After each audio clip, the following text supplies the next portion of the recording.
المصطفى محمد صلى الله عليه وسلم وآله وأصحابه وأزواجه وأولاده وأهل بيته وذرياته أجمعين وكافة الأنبياء والمرسلين والملائكة المقربين والأولياء والصالحين خصوصا إلى روح الشيخ المصنف الحاج عبد الله الجنبوي رحمه الله تعالى وإلى روح الشيخ المصنف شيخ داود بن عبد الله الفطاني وإلى أرواح مشايخه وإلى من تسب إليهم أجمعين على نية أن الله يرحمهم ويعلي درجاتهم في الجنة وينفعنا بأسرارهم وبركاتهم ونفحاتهم في الدين والدنيا والآخرة.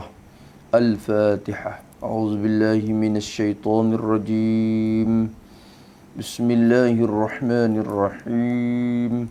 الحمد لله رب العالمين الرحمن الرحيم مالك يوم الدين إياك نعبد وإياك نستعين اهدنا الصراط المستقيم صراط الذين أنعمت عليهم غير المغضوب عليهم ولا الضالين. بسم الله الرحمن الرحيم. نويت التعلم والتعليم والتذكر والتزكية والنفع والانتفاع والإفادة والاستفادة والحث على التمسك بكتاب الله وسنة نبيه والدعاء إلى الهدى والدلالة على الخير ابتغاء وجه الله ومرضاته وقربه وثوابه سبحانه وتعالى. أعوذ بالله من الشيطان الرجيم. بسم الله الرحمن الرحيم. الحمد لله رب العالمين والصلاة والسلام على أشرف المرسلين سيدنا محمد وعلى آله وصحبه أجمعين. رب اشرح لي صدري ويسر لي أمري واحلل عقدة من لساني يفقه قولي. سبحانك لا علم لنا إلا ما علمتنا إنك أنت العليم الحكيم ولا حول ولا قوة إلا بالله العلي العظيم. اللهم فقهنا في الدين وافتح علينا فتوحا عارفين واجعل أعمالنا خالصة لوجهك الكريم. ربنا زدنا علما نافعا وارزقنا فهما صحيحا يا رب العالمين. قال المصنف رحمه الله تعالى ونفعنا بعلومه وعلوم مشايخنا في الدارين آمين. Alhamdulillahi Rabbil Alamin. Sama-sama kita syukur kepada Allah Subhanahu wa tabaraka wa ta'ala. Dengan taufik dan inayah daripada Allah, dapat sekali lagi kita berjumpa, dapat sekali lagi kita sama-sama menggunakan masa kita di hampir-hampir tengah malam ni untuk menghabiskannya kepada ilmu-ilmu agama. Alhamdulillah, atas nikmat taufik ini dapat kita sambungkan lagi pengajian kita. Kitab Pati Munyatin Musalli, Pati Munyatun Musalli ataupun isi kandungan yang terdapat daripada kitab Munyatun Musalli yang dikarang oleh Syekh Daud bin Abdullah Al-Fatani, kemudian diambil isi dan pati daripada oleh Syekh Haji Abdullah Al-Jambuwi rahimahullahu ta'ala, untuk memudahkan kepada kita orang-orang yang baru belajar ilmu agama sehingga tidak penatkan fikiran kita untuk memahami cakapan yang susah dan sukar yang disebut oleh Syekh Daud Al-Fatani. Maka alhamdulillah masih lagi kita pada muka yang ke-10 berkaitan dengan sembahyang batin, yakni sembahyang yang mempunyai hakikat dalaman. Maknanya sembahyang dalam hati. Apa maksud? Yakni hati kita ketika kita solat, ketika kita sembahyang, kita ada sifat khusyuk dan kita ada sifat hudur, hadir hati kita. Kita ada sifat kamalul ikhlas, kesempurnaan ikhlas kita, dan beberapa sifat lagi yang disebutkan oleh musannif rahimahullahu taala. Maka kesemuanya itu dimaksudkan dengan sembahyang batin, yakni sembahyang dalaman, sembahyang yang mempunyai kelakuan-kelakuan hati. Maka situlah yang sangat kita kena amati, kerana hati itu, kata musannif, merupakan suatu tempat yang ditilik oleh Allah, dengan makna tempat itulah Allah Subhanahu wa taala memberi ganjaran kepada kita. Maka kalau tidak ada sembahyang hati ini atau sembahyang batin ini, maka sembahyang kita kalau ada rupa zahir saja tetap sah, tetapi tidak diperkenan dan diterima oleh Allah Subhanahu wa taala sebagai balasan yang akan dibalaskan pada hari akhirat nanti. Maka amat-amatilah kita untuk menjaga solat batin ini. Maka itu yang dimaksudkan dengan solat batin, solat dalaman. Ini solat hati, sembahyang hati. Maka kata musannif, ada pun perkataan nukir, wajib sembahyang batin jua, tidak wajib sembahyang zahir, maka mereka itu kafir. Wal-iyazabillahi min zalik. Kata dia, ada pun perkataan nukir. Apa nukir? Yang satu kumpulan yang sesat. Perkataan kumpulan yang sesat, maksudnya yang menyimpang daripada jalanan-jalanan al-sunnah, jalanan-jalanan yang diperpegang oleh ulama mazhab 4. Kata perkataan mereka yang menyimpang, mereka kata bagaimana? Dia kata wajib sembahyang batin jua. Ini kebiasaannya berlaku kepada mereka yang semata-mata menuju kepada hakikat, menuju kepada tarekat tanpa berdasar dengan syariat Muhammadiyah sallallahu alaihi wasallam. Maka mereka ini berkata wajib sembahyang batil jua. Apa makna sembahyang batin jua? Tulis itu sembahyang batin, yakni sembahyang dengan secara ingatkan hati akan kelakuan sembahyang dan ingatkan Allah jua. Tu dia kata. Dia kata kita sembahyang ni ada juga ni ajaran-ajaran yang berlaku masa dulu, sekarang ni wallahu alam lah. Ada ke tidak, ada ke lagi belum ada, masih ada ke sudah habis. Tetapi dulu ni ada ajaran-ajaran semacam ni. Lagu mana kadang-kadang kita nampak dia duduk diam gitu, dia duduk diam. Tu kita kata, kita tegur dia, kita cakap dengan dia, tak jawab. Dia tak cakap dengan kita. 5 minit selepas pergi, barulah dia mula bercakap dengan kita. Bila kita tanya dia, mu dah buat apa? Sebab apa mu tak cakap dengan aku? Oh, dia kata, mu ni start lagi. Saat ni tu aku duduk semaya. Mu duduk tegur apa aku duduk semaya tu. Tu ada satu kumpulan, orang panggil semaya batin. Dia kata wajib sembahyang batin jua. Apa makna jua? Tidak wajib sembahyang zahir. Tidak wajib sembahyang zahir. Tak wajib sembahyang zahir. Apa makna? Ini tidak wajib sembahyang anggota. Sembahyang anggota badan ni. Kerana apa? Tulis itu kepada tidak wajib tu kita tulis. Yang kerana sembahyang zahir itu ialah kulit saja.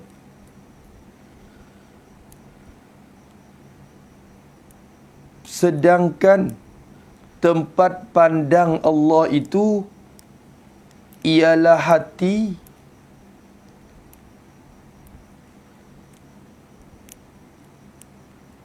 Maka apabila sudah sampai oleh hamba kepada peringkat hampir dengan Allah, maka tidak wajib lagi sembahyang zahid. Yang jadi kulit ini hanya wajib sembahyang batin jua. Itu wal iyazabillahi min zalik. Allahu Akbar. Ada juga fikiran yang menyimpang semacam ini. Kalau dibuka taufik dan hidayah oleh Allah kepada mereka untuk fikir sikit saja. Fikir sikit je. Macam mana fikir? Rasulullah sallallahu alaihi wasallam takkan seafdal-afdal makhluk Allah dan sehampir-hampir makhluk dengan Allah Subhanahu wa taala. Adakah Nabi mencontohi sembahyang dalaman semacam itu? Ada satu waktu Rasulullah sallallahu alaihi wasallam sembahyang zahir dalam saja. Zahir tidak semaya, ada tak? Tidak ada. Itulah nak rakyat kata apabila seorang Allah Taala menyesatkan ni, mereka tidak nampak dah kebenaran. Maka kita kata Allah SWT, maka mereka kata wajib sembahyang batin jua, tidak wajib sembahyang zahir. Oh, mustahil kita jawab, adapun perkataan itu, maka mereka itu perkataan nukir tu, kumpulan yang menyimpang tadi tu, kafir. Mereka itu kafir, wal iyazabillahi min zalik, dihukumkan kufur, murtad, kafir, wal iyazabillahi min zalik.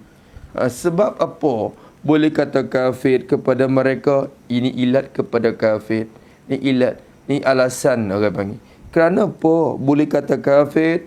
Kerana mengingkar, kerana mengingkarkan, kerana mengingkarkan, jadi menafi, menolakkan oleh mereka itu, mengingkar oleh mereka, mereka mengingkar, menolak. Ingkar apa? Yang, jadi perkara yang mujma' alaihi. Apa mujma' alaih? Yani yang diijma' ulama atasnya. Yang diijma' ulama atasnya. Apa maksud dengan yang mujma' alaih? Tulis itu, iaitu sembahyang 5 waktu yang difardu oleh Allah ini wajib kita kerjakan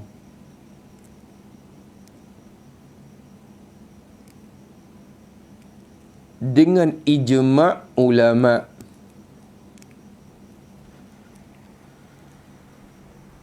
Maka barang siapa mengingkarkan perkara yang sudah diijma'kan oleh ulama atasnya, maka jadi kafir. Waliyazubillah min zalik. Solat ni salah satu. Begitu juga puasa pada bulan Ramadan. Allah Subhanahu wa taala berfirman, ya ayyuhallazina amanu kutiba alaikumusiyam. Wahai orang yang beriman, Allah Taala perintah ke atas kamu berpuasa pada bulan Ramadan. Kemudian apabila Allah Taala sebut begitu, para ulama mengijma'kan, membuat sepakatikan bahawasanya puasa Ramadan itu wajib. Ini untuk menunjuk bahawasanya ayat itu tidak dinasakkan, tidak dihapuskan, tidak diangkatkan hukum, tetap dihukumkan wajibnya. Maka dengan sebab mereka ijma', tiba-tiba kita pergi nafi, kita pergi ingkar, kita mengata bahawa puasa Ramadan tak wajib. Tak wajib. ataupun tak wajib atas aku. Tu pun wajib atas kamu je, tak wajib atas aku. Tu pun dikatakan engkarkan ijma'. Begitulah minum arak. Semua ijma' ulama' mengijma'kan dan bersepakatikan bahawa minum arak itu adalah haram hukumnya berdasar dengan ayat Quran. Apa dia? Innamal khamru wal maisir wal ansab wal azlam rijsum min amali syaitani fajtanibuh. Allah Ta'ala larang kita jauh daripada arak. Maka minum arak itu perkara yang diijma'kan atas haramnya. Tiba-tiba kita kata, bagi aku arak tak haram. Ataupun, bagi kumpulan kami arak tak haram. Haram di atas satu kumpulan je, kami tak haram. Maka jadi kafir kerana dikatakan menafikan ijma'. Ataupun zina, kami boleh berzina, mereka tu tak boleh. Kami sudah sampai kepada darajat yang tertinggi. Kami sudah sampai kepada peringkat yang berdamping diri dengan Allah SWT. Maka gugurlah segala kewajipan dan benda haram di atas diri kami. Segala hukum taklif yang 5 digugur daripada kami. Maka berzina itu harus bagi kami. Itu semuanya dikatakan kita mengingkarkan ijma' ulama'. Maka hukumnya kafir wal iyazabillah min zalik. Wa mislu hadha man nafa li mujma'i aw istabahaka zina fantasma'i. Dalam Jawhar sebut. Maka mereka yang menafikan perkara yang ulama sudah ijma', maka orang itu jatuh kafir wal iyazabillah min zalik. Sebab tu hati-hatikan kita. Apa saja pegangan, apa saja tingkah laku, gerak-geri kita dan segala amalan kita harian mesti berpandu dengan syariat Nabi Muhammad sallallahu alaihi wasallam. Ukur dengan syariat dulu, adakah dibenar oleh syariat, adakah diharus oleh syariat, adakah dilarang oleh syariat. Kita syariat Nabi kita sallallahu alaihi wasallam apabila diharuskan, dibolehkan buat, apabila tak dilarangkan maka kita tinggal. Itu cara kita untuk menuju kepada Allah Subhanahu Wa Taala. Tetapi mereka ini tiba-tiba mereka menafi, mengingkarkan yang mujma' alai, yang diijma' ulama atasnya. Maka musannif kata ijma' ulama, yakni selorong, senapak, sejalan oleh para ulama, sepakati para ulama sepakat bahawa perkara itu wajib ke atau haram ke, masalah contohnya. Maka jadi kafir wal iyazabillahi min zalik. Mudah-mudahan Allah Subhanahu Wa Taala jagakan hati kita, jagakan amalan kita berdasar di atas syariat Nabi, atas lorong, di atas lorong dan jalan yang lurus, yang betul dengan keredaan Allah Subhanahu Wa Taala. Insya-Allah.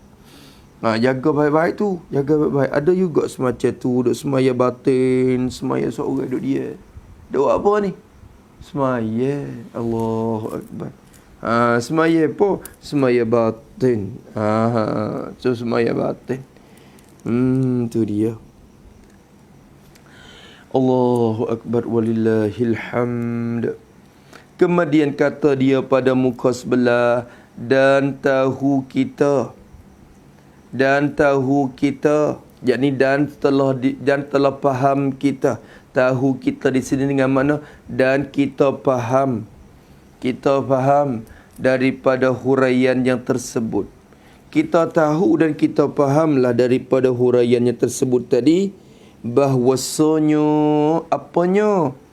Sembahyang zahir, sembahyang luaran, sembahyang sembahyang di luar. Apa sembahyang zahir? Yakni mengirja rukun dan syarat ila akhirih. Kita kata sembahyang zahir yakni mengirja rukun, syarat. Kita duk rokok, kita sujud, kita i'tidal, kita rokok, kita tasyahud wa hakaza. Tu maka sembahyang zahir tu ialah khabar tu, bahagian badan dan anggota. Sembahyang zahir itu ialah bahagian. Apa maksud bahagian? Yang ni habuan bagi badan. Sembahyang zahir tu habuan bagi badan. Tu dan anggota badan ni yakni zahir badan. Tu maksud itu. Bahagian jadi habuan bagi badan, habuan bagi zahir badan kita dan anggota atau pada badan. Maknanya habuan bagi anggota luaran kita. Sembahyang zahir ni habuan belakang kita, habuan lutut kita, habuan tangan kita. Bila kita angkat takbir, Allahu Akbar, tu sembahyang kita yang zahir. Maka habuan kaki, tangan kita, bacaan itu habuan mulut kita. Bila kita rakaat, habuan lutut kita, kita sujud, habuan dahi kita. Wahakaza, segala itu dikatakan habuan dan bahagian bagi badan dan anggota. Tu dikatakan bahagian bagi badan. Bahagian itu untuk ni bersangkut kepada bahagian. Jadi ialah bahagian badan. Bahagian badan untuk bekerja menyembahkan Tuhan. Nak bekerja menyembah Tuhan. Tu. Apa maksud? Maksudnya yakni sembahyang zahir itu ialah tugas bagi anggota luar untuk menyembah Allah. Itu maksudnya untuk menyembah Allah. Maka sembahyang zahir ni maknanya tugas bagi anggota luar ni untuk sembah Tuhan. Sembah Tuhan. Dahi kita dapat bersujud dengan Allah. Kaki kita, lutut kita dan segala anggota luar kita dapat bekerja sama untuk menyembahkan Allah Subhanahu wa ta'ala. Itu dikatakan habuan dan bahagian bagi sembahyang zahir. Dan sembahyang batin. Ini atap kepada sembahyang zahir. Dan sembahyang batin, yakni sembahyang dalaman. Apa maksud sembahyang batin? Yakni ada khusyuk dan hadir hati dan hina hati ila akhiri. 3 perkara tu pun cukup lah. Kita sebut tu dulu. Dan khusyuk dan hadir hati dan hinakan diri. Tu semua tu dikatakan sembahyang batin. Kita ada perasaan khusyuk, sempurna ikhlas, tazallun, tafahum, tadabbur, semua tu dikatakan sembahyang batin. Maka kata musannif, sembahyang batin itu ialah khabar tu.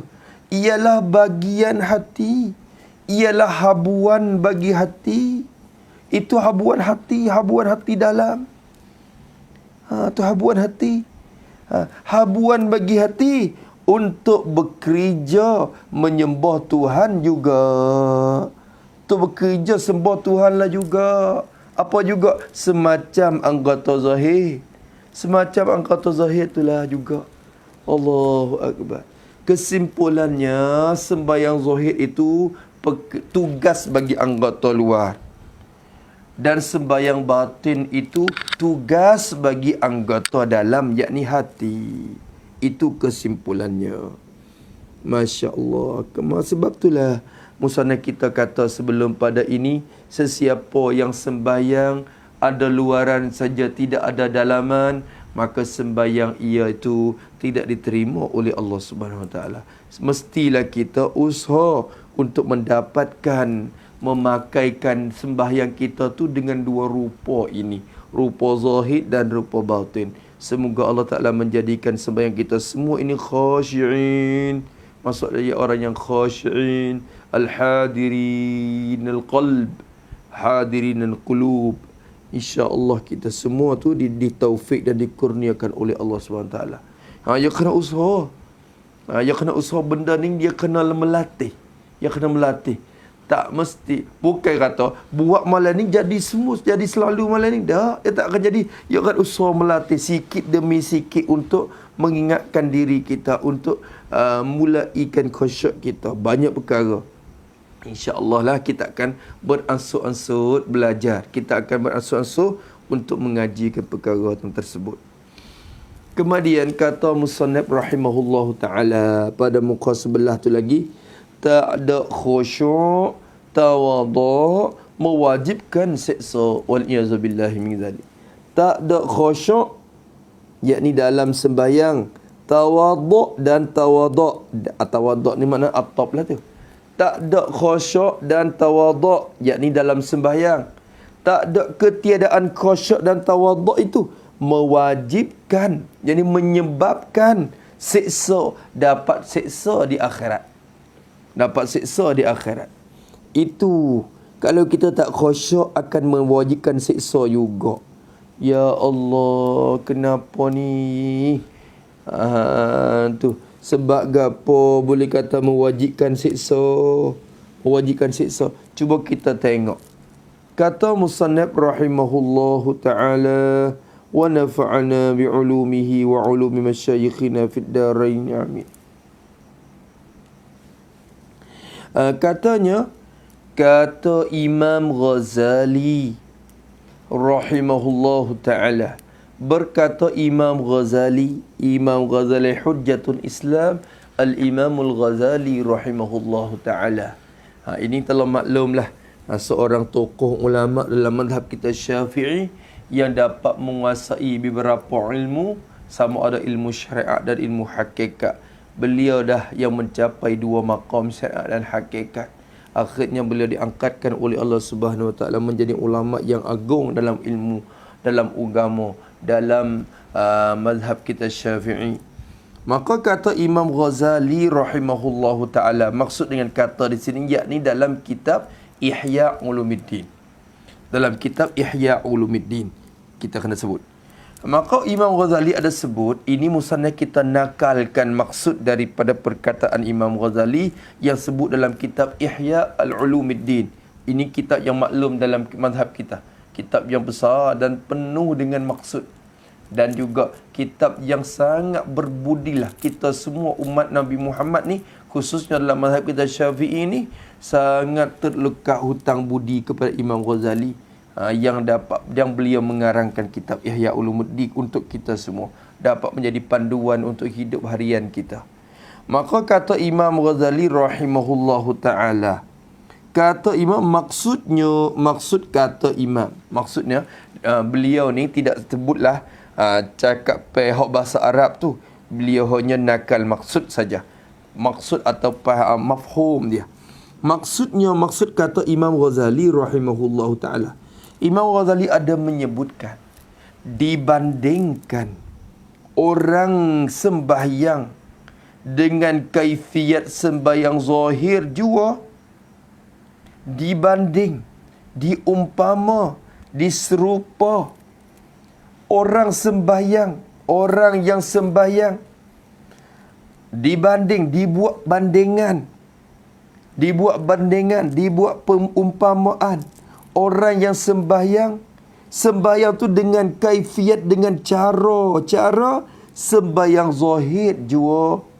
Sembahyang zahir jua. Apa makna jua? Tulis itu pada jua, yakni kerja rukun syarat sahaja. Dalam hati tidak khusyuk. Mana gitu? Dalam hati tidak khusyuk. Kerja rukun syarat je. Tu di luar rokok, Masya Allah. Sah rokok dia. Di Fatihah dia lagi. Sah, di takbir dia cukup syarat. 12 syarat pada takbir. Allahu Akbar, cukup lengkap syarat takbir. 12 syarat tu cukup. Teka baca Fatihah pun cukup syarat bacaan. Ketika rokok pun cukup syarat rokok. Ketika i'tidal sujud pun cukup, semua syarat-syarat yang sembahyang zahir. Cukup belaka.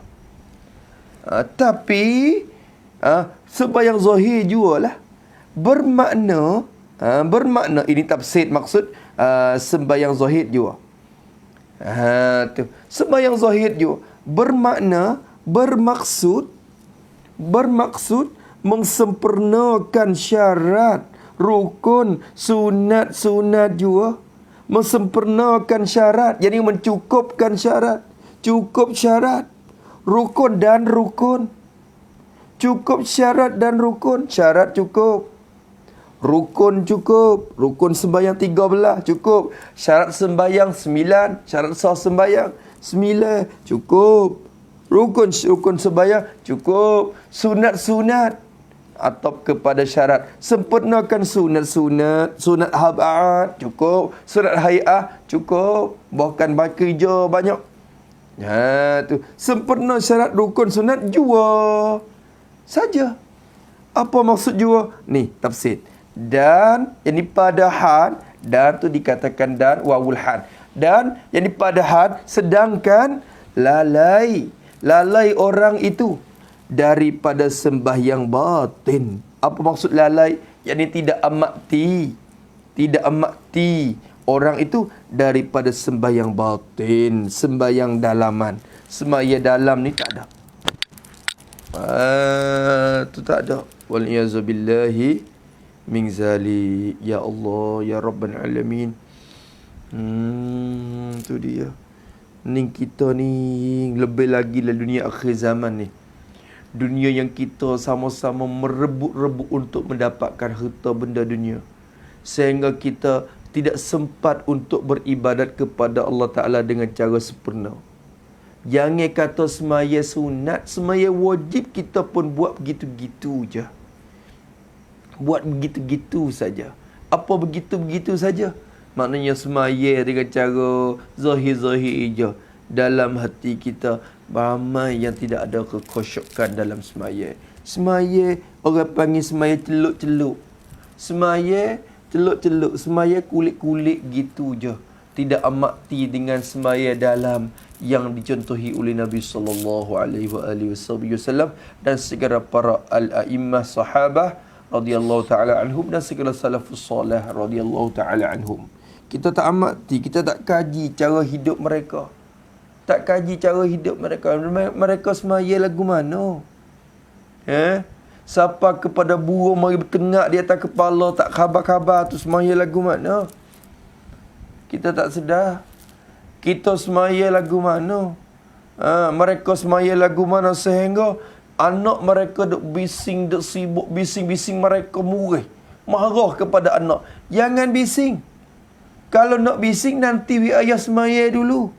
Barulah bisinglah. Allah, gitu lalu. Bisinglah, nak bosan, nak kecek, nak buah lah, nanti ayah semaya dulu.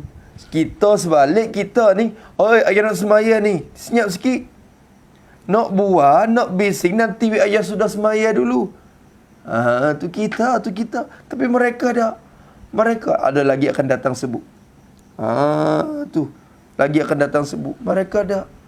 Allahu Akbar, ya Rabbi. Ya Rabbi, kita ni jauh. Kena usahalah. Ini Imam Ghazali buat perbandingan. Dan lalai pada hal lalai. Tidak peduli, tidak amati daripada sembahyang batin, sembahyang dalaman. Apa makna lalai? Bermakna, ini tafsir kepada lafaz lalai. Lalai daripada sembahyang batin. Bermakna maksudnya tak ada khusyuk. Tak ada khusyuk, tidak tetap hati. Tawadhu', rendah hati. Yakni dalam sembahyang. Tidak ada khusyuk, tidak ada tawadhu'. Sebenarnya tawadhu' ni ia ada tawadhu'an ni pun sifat yang akan hasil ketika rokok tu banyak. Khusyuk ni sifat ni semua mesti ada kekhusyukan. Tapi sifat khusyuk ni akan zahir dengan cara besar dalam ketika sujud. Sifat tawadhu' mesti ada sekalian sembahyang kita penuh dengan tawadhu', tetapi sifat tawadhu' akan nyata dengan besar-besar ketika kita rokok. Wahakaza, hikmah-hikmah dalam semaya kita kena ada. Lalai, jadi tak ada khusyuk tawadhu', lain daripada kedua. Lain daripada keduanya. Apa lain tu? Daripada tazallun, tafahum, wahakaza, katakanlah. Tak ada, Masya Allah, tak ada usaha nak faham. Ya Allah, ya Rabbi, setengah orang ni duk belajar bahasa Inggeris untuk nak menego, belajar bahasa Cina untuk buat hubungan, untuk buat orang panggil komunikasi dengan orang-orang luar untuk menega tu menega ni. Belajar bahasa Inggeris, Masya Allah. Bahasa Inggeris, kelima tu kelima ni usaha nak hafal, usaha nak ingat. Belajar bahasa Arab untuk menega untuk tu bentuk ni. Tetapi lupa untuk nak belajar maksud-maksud dalam sembahyang yang mana kita akan gunakan dia untuk bercakap dengan Allah Subhanahu Wa Taala dan munajat dengan Allah Subhanahu Wa Taala dalam sembahyang. Kerana kita tak kaji, ya Allah.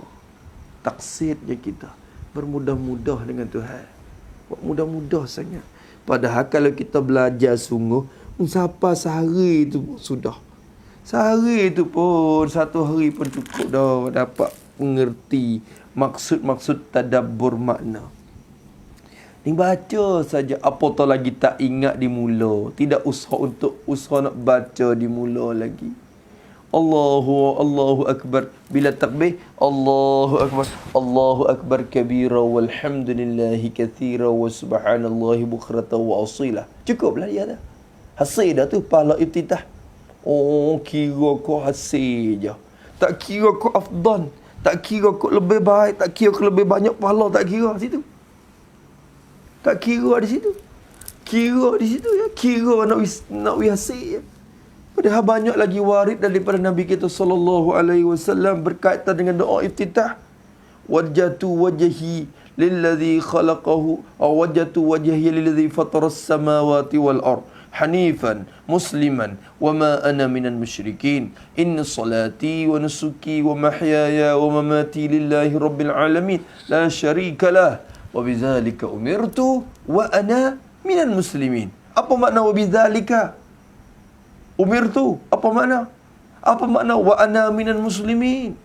Kita tak tadabbur, tidak tafahum akan ma'ani dalam bacaan. Hak tu sunat. Apatah lagi ada warid yang lain Nabi lagi mengajarkan. Beberapa warid lagi Nabi baca, Allahumma apa dia, ba'id baini wa baina khataya kama ba'adta bainal masyriqi wal maghrib. Macam-macam lah warid. Kita usaha nak ngapa hak tu. Ya moga kita nak berkecek dengan Tuhan. Kita nak munajat dengan Tuhan. Kita duk kecek dengan dia. Bukan duk kecek seorang tu. Duk kebel dalam bilik seorang pun bukan kecek seorang. Kita duk berbisik dengan Allah. Maka ketika tu patut kita kena faham, tafahum ma'ani al-qiraah kita tu. Kita kena faham mulai. Allah, habis masa untuk bahasa Inggeris bertahun, berbulan-bulan untuk nak faham, untuk nak boleh cakap dia. Tetapi tak dapat nak habiskan 1 jam ataupun 1 hari untuk memahamkan ma'ani ayatillah, ma'ani qira'ah fi solah. Tidak. Allahu Akbar.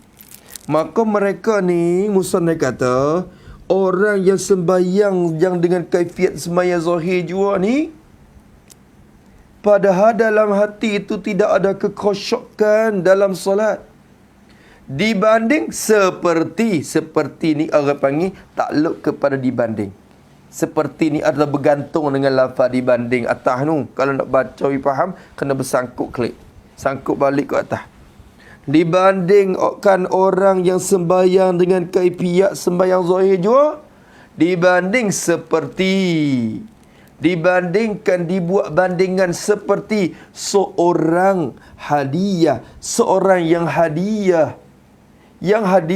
beri hadiah kepada raja besar, raja negeri, raja negara, raja negeri, raja besar.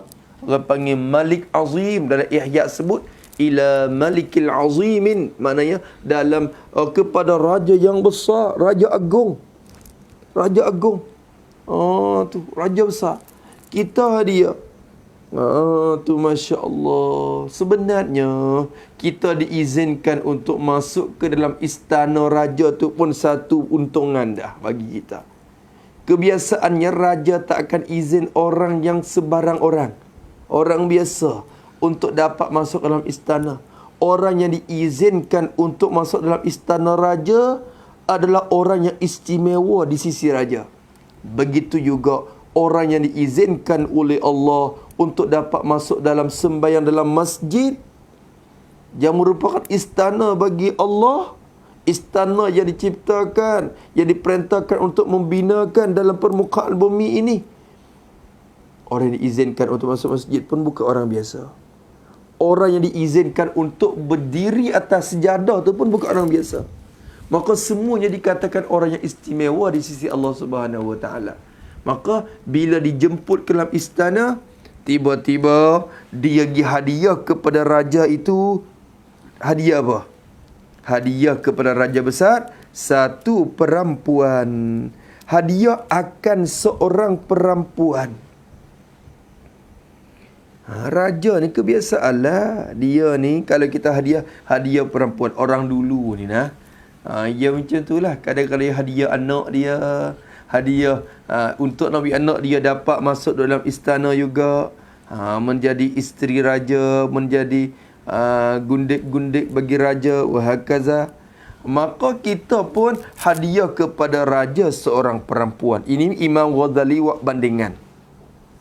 Perempuan ni perempuan yang sangat molek rupanya. Yang sangat elok rupanya. Yang sangat cantik rupanya rupa perempuan. Perempuan yang elok. Perempuan yang kita kata yangok lah. Tu. Bukan perempuan yang muka biasa-biasa lah. Masya Allah. Buka mata. Tu dia. Buka. Masuk dalam kain. Allah ke raja. Raja buka tengok. Masya Allah. Sangat eloknya. Sangat eloknya. Nama apa ni? Nama Maryam masalan. Nama Maryam. Masya Allah. Terima kasih kepada kau yang hadiahkan perempuan ni kepadaku. Sebab apa ni? Dia dah tidur ke ni? Masih tidur lagi ke? Tak bangun lagi ke? Tak tuan. Dak tuanku, tetapi mati, tak ada roh baginya, bagi perempuan tu. Wahai tuanku, Maryam ini sudah meninggalkan dunia. Dia mati dah. Tak ada roh baginya, bagi perempuan tu. Allahu Akbar. Apa keadaan raja ketika tu? Cuba kita bayangkan. Cuba kita bayangkan. Cuba kita perasan tengok. Cuba kita fikir tengok. Raja ketika tu nak jadi gano kalau kita hadiah. Bersenda-senda nampak mu ni. Bersenda-senda nak buat main-main ni. Pelekeh ke aku mu ni. Gitu lalu. Tengok. Musnad tak buat kesimpulan lagi. Tapi tidak ada roh baginya. Tidak ada nyawa baginya. Perempuan yang sudah mati dah. Allah, berbedaklah putih comel, eloklah rupa dia, tetapi tidak ada roh. Jadi manyat dah. Tu macam itulah juga semaya hak zahir elok, tapi di dalam tu tidak ada roh, tidak ada kekosyakannya. Dan dibandingkan orang tidak sempurna sembahyang zahir, dibanding diumpamakan akan orang yang tidak sembahyang, tidak sempurna, tidak cukup sembahyang zahir, tidak sempurna sembahyang zahir, tidak sempurna sembahyang sebelah luar, sembahyang luar. Apa makna tidak sempurna? Bermakna, ini tafsirkan maksud tidak sempurna. Tidak sempurna sembahyang zahir bermaksud tidak sempurna, jadi tidak cukup dan tidak elok, tidak cantik, rukun dan sunat-sunat. Tu dia. Tu maksudnya. Ya kena asing sikit tu, yakni maksud sikit kita asing kat tepi. Tidak sempurna dan tidak elok, yakni tidak sempurna rukun dan syarat. Dan tidak elok sunat-sunat. Awak begitu. Dok asing tepi sikit. Yakni tidak sempurna rukun dan syarat-syarat. Dan tidak elok sunat-sunat. Tu. Hak sunat ni pun buat begitu-begitu je. Buat begitu-begitu je. Tu. Tak sempurna semaya zahir. tidak sempurna dan tidak elok rukun dan syarat dan sunat-sunat. Kenapa musannaf tidak kata kenapa musannaf tidak kata dibanding orang yang tidak sempurna sembahyang zahid jua? Kenapa tidak ada lafaz jua? Kenapa tak semacam hak dulu? Kenapa? Kerana apabila orang itu tidak sempurna yang zahid, dengan sendiri yang batin itu pun turut tidak sempurna. Maksudnya gitu. Tapi musannaf nak membanding kepada kita satu persatu ya. Dibanding orang tidak sempurna sembahyang zahir, bermakna tidak sempurna, tidak cukup dan tidak elok, tidak cantik, tidak comel. Tidak comel rukun dan sunat-sunat. Kata dia dibanding seperti seorang hadiah kepada raja besar juga. Seperti ini takluk sangkut kepada dibanding. Dibanding seperti seorang kita ni masuk dalam istana raja. Hadiah kepada raja besar. Hadiah apa? Hadiah akan satu perempuan. Ambil satu perempuan hadiah kepada raja. Wahai tuanku, ini hadiah daripada Patik. Patik hadiah kepada tuanku sekian perempuan yang sangat elok rupanya. Raja. Tu satu perempuan. Tu hadiah. Tetapi Allah, bila raja buka tengok di manakah perempuan itu? Nama apa? Nama Maryam, tuan. Tuanku nama Maryam. Mana dia? Ni tuan, dalam kain ni. Bila buka tengok, tetapi tak ada kepala. La ilaha illallah. Kepala tak ada. Kaki jadi dan kaki. Tak ada kaki. Tangan jadi dan tangan. Tak ada tangan. Masya Allah. Kepala tak ada. Kepala tak ada. Apa kepala tak ada? Ini isyarat kepada rukun. Rukun-rukun tu supaya kepala dah. Tu dia. Kaki, tangan. Ni sunat ab'ad. Tak seelok. Tak ada kaki, tangan. Tak ada sunat ab'ad. Tu sunat ab'ad tak elok. Tak ada kepala, kaki, tangan dan dua mata telinganya. Telinga perempuan. Dua mata pun tak ada. Telinga pun tak apa. Dua mata dan dua telinga lah maknanya. Dua mata dan dua telinganya. Dua telinga bagi perempuan tu. Tak ada belakang. Mata tak ada, telinga tak ada. Tangan tak ada. Kepala tak ada. Sebenarnya kepala, bila tak ada kepala tu, dua mata telinga tak ada lah juga sebenarnya. Tapi musannaf kata, nak nampak kata, huduhlah orang perempuan tu. Huduhlah orang perempuan tu. Ya, dia tak rupa lagu tu. Cuba kita bayangkan keadaan dalam istana ketika tu.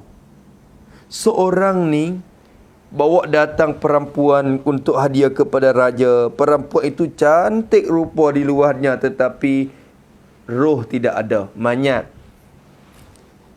Seorang lagi hadiah kepada raja juga. Orang yang tak ada kepala, tak ada kaki, mata tak ada. Tu dua orang ni. Maka musannaf berkata, maka apalah ini masih dalam perkataan Imam Ghazali lagi ni.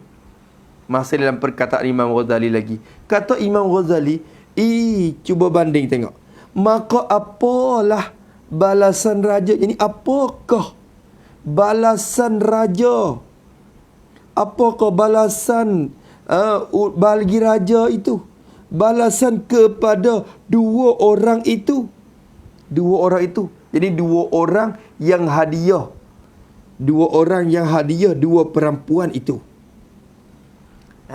Dua orang yang hadiah dua perempuan itu. Dua orang tadi. Seorang ni hadiah kepada raja, perempuan yang tidak ada roh. Comel rupa luar jangok. Molek jangok. Tapi lek dalam tak ada roh. Seorang lagi hadiah kepada raja. Oh, Masya Allah. Kepala tak ada. Kaki tak ada. Jari tak ada. Wahakaza. Wahakaza. Allahu Akbar. Allahu Akbar. Apakah balasan raja kepada dua orang itu? Dia tanya kepada kita. Apakah balasan bagi raja? Cuba kamu jawab. Cuba kamu jawab. Apakah balasan bagi raja besar? Balasan kepada ini terhadap kepada dua orang itu tadi. Apa hukuman dia? Apakah balasannya? Apakah hukuman? Apakah tindak balas raja kepada dua orang itu? Cuba jawab. Apa? Oh, tentu dibalas. Tentu dihukumkan dan dibalaskan, ditindakkan, akan siksa. Akan siksa, dibalaskan akan siksa. Siksa je ni, siksa kepada dua orang itu. Kepada dua orang itu. Tentu raja akan balas dengan siksa. Dibalas dengan serta-merta. La ilaha illallah. Dengan ni takluk kepada dibalas. Dibalas siksa dengan serta-merta. Dengan selalu dah. Dengan serta-merta. Dengan secara serentak. Secepatnya. Serta-merta ni orang panggil selalu. Dengan selalu. Pakai mati lalu dah. Apa mung buat main-main dengan aku ni? Aku izin untuk masuk dalam istana pun satu anugerah aku kepadamu dah. Buat main-main lagi kepada aku. Pak bunuh. Mung pun sepatutnya juga. Pak bunuh. Allah. Itu balasan. Akan diizinkan dengan serta-merta. Itu orang panggil diseksakan dengan serta-merta. Maka kita ni, Allahu Akbar, Allah Ta'ala izinkan kita untuk dapat duduk atas jadah. Atas jadah ni makna Tuhan izin masuk istana dah ni. Masuk mahligai dia, masuk istana dia dah. Kita diizinkan untuk duduk atas jadah. Tiba-tiba kita tidak ada khusyuk pula dari semaya. Semaya gitu-gitu je, rokok, tidak gitu-gitu, lepas-lepas gitu je. Apa kebalasan raja kepada kita? Allahu Akbar. Tu dia tak kerak tekak. Dia Allah Ta'ala tak kerak tekak kita tekak atas sejadah tu pun mujur besar. Rahmat dia pula situ. Limpah kurnia dia. Dia amat mengetahui dan dia amat mengampuni. Tu Masya Allah. Dalam keadaan itu kasih sayang dia kepada hamba, dia masih lagi taruh. Taruh lagi. Tapi cuba kita bayangkan balasan di akhirat nanti apa. Lebih lagi, orang menghadiahkan sembayangnya kepada Tuhan, raja sekalian raja. Tu lebih lagi. Lebih lagi, orang menghadiahkan sembayangnya kepada Tuhan raja sekalian raja dengan tidak sempurna sembayang zahir atau sempurna sembayang zahir tetapi sembayang batinnya tidak sempurna. Maka lebih lagi Tuhan membalas di atas mereka itu, iaitu mewajibkan siksa. Wal iyazabillahi min zalik. Allahu Akbar. Allahu Akbar.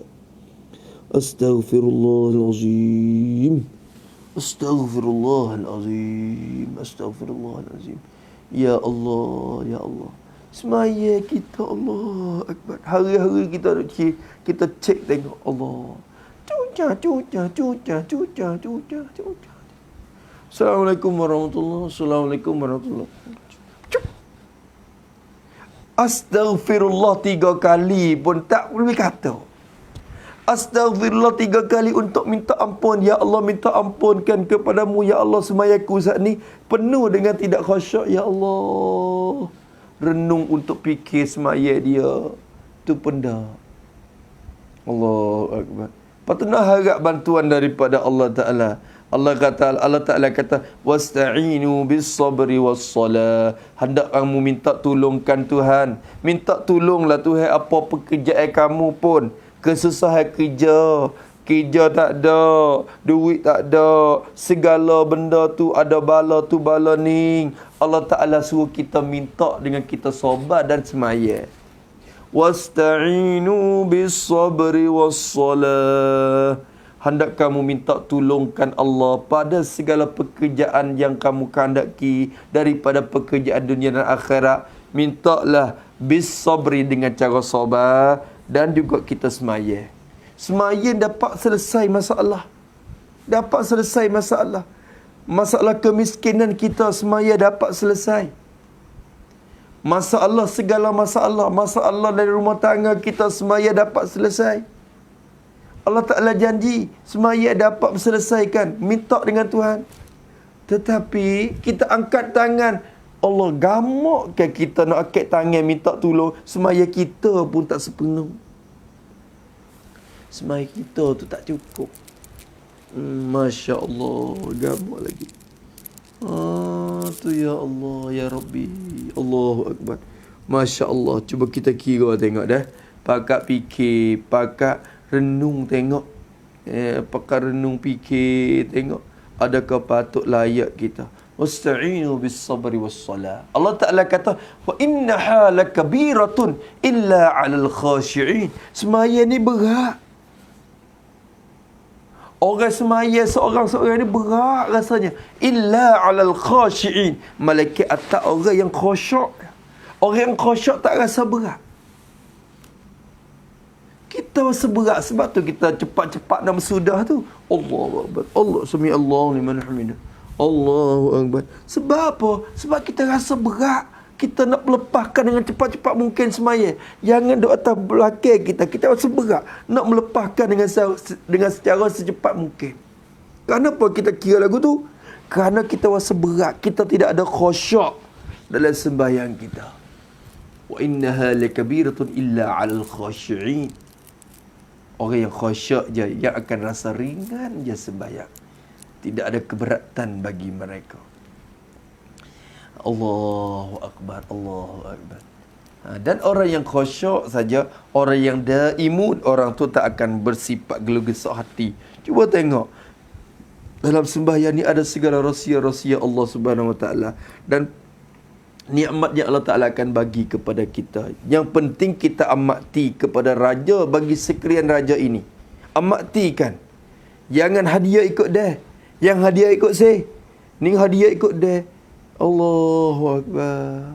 Masya Allah. Tu. Lebih lagi. Musnad kata. Tentu akan dapat seksa. Lebih lagi.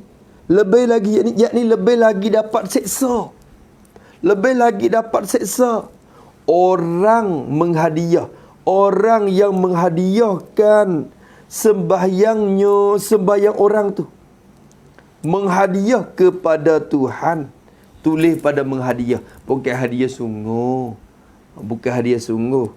Yakni orang yang sembahyang.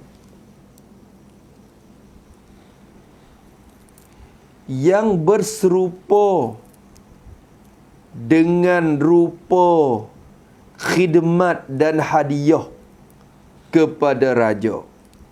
Bukan hadiah sungguh. Allah Ta'ala tidak berhajat apa-apa kepada kita. Bahkan dia takdir kita solat itu pun limpah kurniaan dia. Dia pewajibkan kita solat sebenarnya pada kembali kepada diri kita sendiri. Ia tidak tuntut apa-apa daripada kita. Dia tidak ada gharat dan tujuan pada segala pekerjaan dan perbuatan dia. Kita sudah maklum dalam usuluddin, dalam pegangan kita.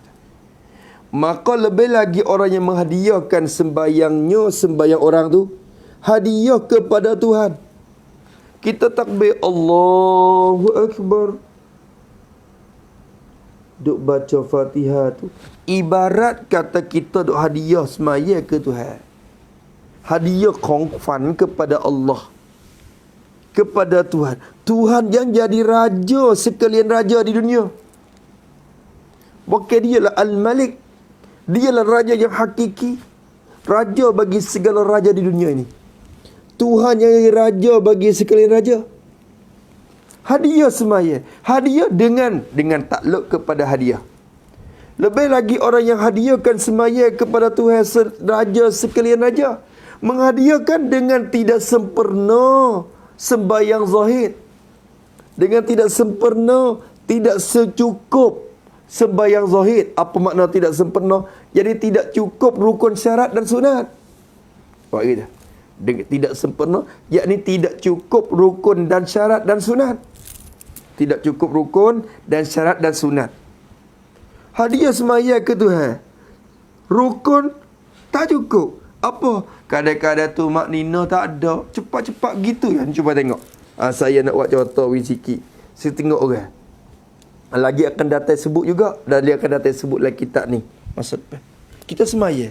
Kadang-kadang kita. Bila kita rokok. Allahu Akbar. Kadang-kadang seorang ni. Dalam rokok ni. Yang mesti ada tu makninah. Tetap juga hening anggota. Tetap anggota. Khusyuk anggota dulu. Sekarang tenang. Subhanallah. Tak apa dah. Allahu Akbar. Tenang dulu. Ni kadang-kadang. Allahu Akbar. Sami'allahu liman hamidah. Allahu Akbar. Apa ni kelakuan kita? Tu apa kelakuan kita? Masya Allah, sembahyang yang sebegitu rupa. Tidak cukup rukun syarat. Apa sembahyang kita begitu? Tu. Kadang-kadang kaki tangan sami Allah liman hamidah. Duk begitu. Tu. Apa nak kata rukun syarat? Apa nak kata? Rukun syarat kita macam-macam lah kelakuan. Allah, apatah lagi, lebih lagi orang yang menghadiahkan sembahyangnya kepada Tuhan. Raja sekalian raja. Hadiah dengan tidak sempurna, tidak cukup sembahyang zahir. Jadi tidak cukup rukun syarat sunat. Atau sempurna. Bila tak cukup hak zahir, hak dalam tak kena kecek dah lah. Kalau hak luar tak cukup, hak dalam tak kena duk gamuk mic. Tak kena gamuk mic dah. Masalah khusyuk tawaduk tu. Atau sempurna sembahyang zahir. Atau sempurna sembahyang zahir. Sempurna sembahyang yang luar. Atau ni atap kepada tidak sempurna. Atau dengan sempurna sembahyang yang zahir. Yakni cukup rukun dan syarat. Cukup rukun syarat. Cukup rukun syarat. Syarat rukun cukup malah. Tetapi sembahyang batinnya nyonya orang tu. Tetapi sembahyang batin dia, sembahyang dalam dia, tetapi sembahyang batinnya, apa nak sembahyang batinnya? Yakni khusyuknya dan tawaduknya. Tu maksud. Tetapi sembahyang batinnya, yakni khusyuknya dan tawaduknya, tidak sempurna, tidak ada, tidak cukup. Tu pula. Tak ada pula. Semaya luar cukup malah, tapi dalam duk melayang-layang. Hati melayang-layang ke situ ke sini. Tu. Kalau ingat kepada perempuan pun ingat ke perempuan. Ingat muka perempuan mari dah. Hatiku melayang-layang, wajahmu terbayang-bayang. Kalau ingat kepada duit pula, hatiku melayang-layang, duit ringgit, duit bat terbayang-bayang. Kalau yang pera lembu, pera kambing, hatiku melayang-layang, lembu kambing terbayang-bayang. Begitulah keadaan kita. Keadaan kita. Lesmaya kita. Maka Musa ni kata, apatah lagi, lebih lagi lah orang yang menghadiahkan sembahyangnya kepada Tuhan Raja sekalian Raja dengan tidak sempurna sembahyang zahir atau sempurna sembahyang zahir tetapi sembahyang batinnya tidak sempurna. Maka ini kesimpulan bagi lebih-lebih lagi. Maka lebih lagi lah Tuhan membalas. Lebih lagi lah Tuhan akan membalas di atas mereka itu orang yang menghadiahkan sembahyang tadi itu. Lebih lagi Tuhan membalas yakni pada hari kiamat lah maknanya. Yakni pada hari kiamat. Membalas di atas mereka itu. Sekurang-kurang balasan ni tuan-tuan yang dirahmati Allah. Sekurang-kurang balasannya tidak ada pahala bagi kita pada hari kiamat esok. Tu pun cukup dah untuk jadi sedih dan jadi balasan kita. Kalau tak dicampurkan kita ke dalam neraka sekalipun dengan sebab sahnya kita sembahyang kita di zahir, sehingga luputlah Gugurlah kefarduan atas diri kita dengan kita tunaikan subuh zuhud dengan cara sah. Sekalipun cukup dah untuk menjadi seksa kepada kita apabila dibuka akaun kita bagi Allah di hadapan akhirat esok. Tidak ada apa pertaruhan kita walaupun sedikit. Cukup hak tu je. Cukup hak tu je. Buka banci tu hari esok. Tak ada apa sekarang. Padan dengan hak tu je. Untuk menjadi balasan kepada kita. Itu dia. Maka lebih lagi lah Tuhan membalas di atas mereka itu. Mereka itu orang yang menghadiahkan itu. Apa makna membalas itu? Iaitu membalaskan di atas mereka tu apa? Mewajibkan, memastikan dan menyebabkan siksa pada hari kiamat. Dapat siksa. Tu dia. Tulis itu kepada siksa tu. Dan sekurang-kurang siksaan bagi mereka itu. Dan sekurang-kurang siksaan bagi mereka itu ialah ketiadaan dapat pahala yang menyebabkan dapat darajat yang tinggi dalam syurga. Tu sekurang-kurang siksa dah. Allahu Akbar. Kalau aku khusyuk sikit, tengok. Tuan-tuan yang dirahmati Allah, ahli syurga sendiri sesal lagi. Ahli syurga pun ada sesal. Walaupun dalam syurga dah mereka ada kesesalan. Sesal lagi ahli syurga. Sesal buku apa? Nabi SAW ada sebut dalam satu hadis. Nabi kata, apa dia dalam hadis saya tak ma tahassara ahlul jannati fil jannati, tidaklah berduka cita dan tidaklah menyesal oleh ahli syurga esok hari dalam syurga. Dalam syurga ni ahli syurga tak sesat dah. Nabi kata tidak ada kesesalan oleh ahli syurga dalam syurga esok. Illa malaikat. Ada satu benda yang mereka sesat. Apa? Illa ala sa'atin marra alaihim. Illa ala sa'atin marru alaiha fid dunya wa lam yazkuru ismallaha fiha. Atau kama qala Nabi sallallahu alaihi wasallam. Nabi kata, mereka tidak sesat gapo-gapo. Malaikat ada satu perkara je yang mereka sesat. Apa? Iaitu ada satu masa. Pada masa hidup dunia itu ada satu jam masalah.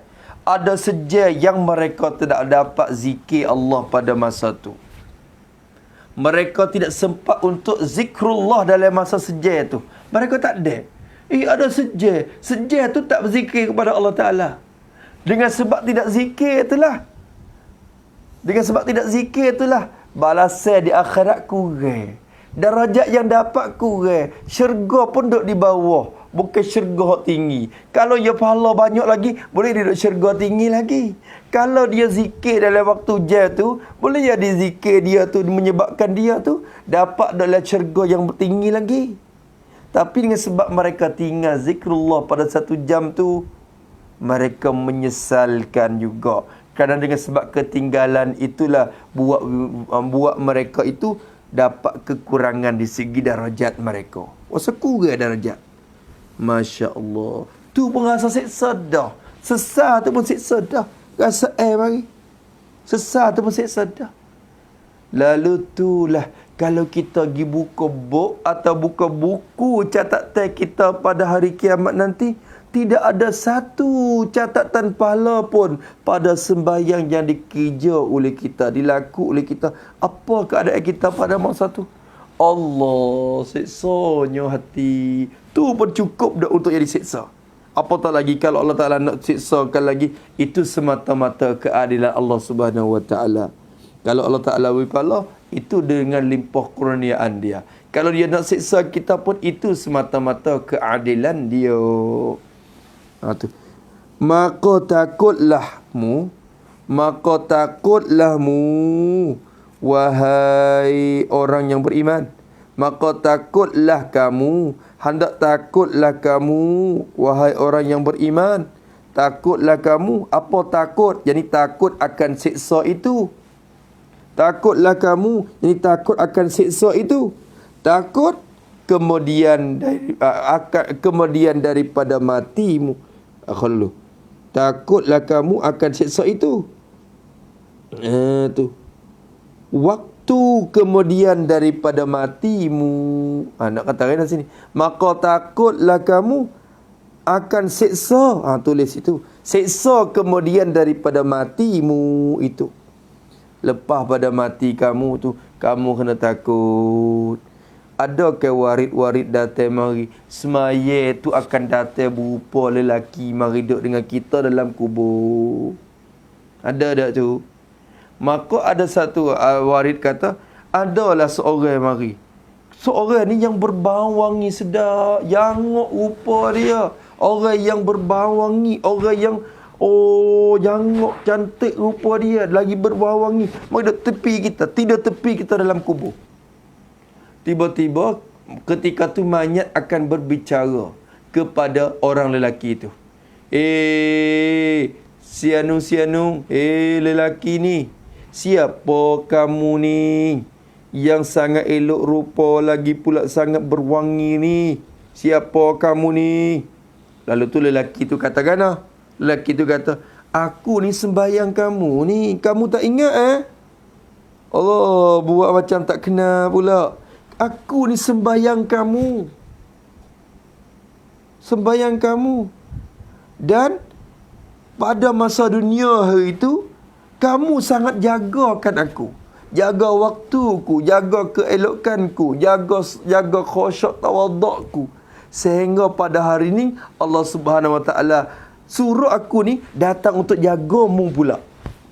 Allahu Akbar. Maka dalam kubur tu mayat akan berbicara dengan solat dia dengan keadaan itu. Semaya akan mari untuk menegahkan dia, untuk menolongkan dia dalam siksa kubur juga.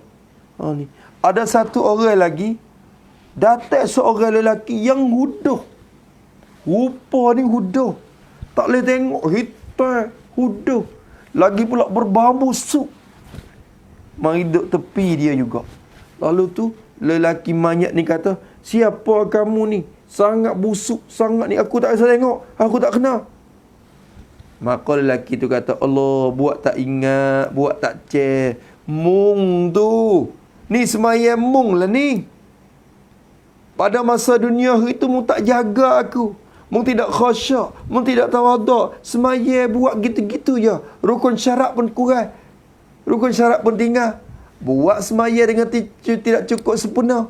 Maka hari ini Allah Ta'ala hantar aku mari untuk menyiksakanmu, untuk mengusikkanmu. Tu usik tu pun satu siksa dah. Allah Ta'ala hantar aku mari untuk usikmu. Maka dia akan dapat siksa dan usikkan daripada semaya tu sampai kiamat. Duduklah keadaan itu. Allahu Akbar. Itu kita takut. Dengan sebab itulah musaresu kita, maka takutlah mu kemudian daripada matimu. Sekadar tu dulu, insya-Allah kita akan sambungkan lagi pada muka 12. Bertuah kita Tuhan suruh sembahyang. Masya-Allah. Kita ni untung dah. Allah Ta'ala perintah salat ke atas kita umat Muhammad sallallahu alaihi wasallam. Sangat untung besar. Untung besar. Yang Allah Ta'ala perintah solat. Ini kelebihan Nabi kita sallallahu alaihi wasallam. Umat akhir zaman yang sangat beruntung dengan solat 5 waktu ni. Kerana dalam solat itu beberapa perkara rahsia yang Allah Subhanahu Ta'ala bagikan kepada umat Muhammad ini melalui cara kita semaya. Lagi akan disebut oleh musannaf kita Syekh Al-Fatani juga, dan dikuat kesimpulan oleh Syekh Ni Abdullah kita Al-Jambui. InsyaAllah pada muka 12 lagi akan datang. Ada dalam tu macam-macam rahsia-rahsia yang Allah Ta'ala simpan dalam sembahyang khusus kepada umat Muhammad sallallahu alaihi wasallam. Kata dia, bertuah kita Tuhan suruh sembahyang. Wallahu subhanahu wa ta'ala a'lam. A'udzu billahi minasyaitonir rajim. Bismillahirrahmanirrahim. Alhamdulillahi rabbil alamin, wassalatu wassalamu ala asyrafil mursalin wa ala alihi washabbihi ajma'in. Allahumma inna na'udzubika min ilmin la yanfa' wa qalbin la yakhsha wa amalin la yurfa' wa du'ain la yustajab. Wa nas'aluka 'uluman nafi'ah wa rizqan tayyiban wa amalan mutaqabbala. Rabbana atina fid dunya hasanah wa fil akhirati hasanah wa qina adzaban nar. Wa sallallahu ala sayyidina Muhammad wa ala alihi washabbihi wasallam. Walhamdulillahi rabbil alamin.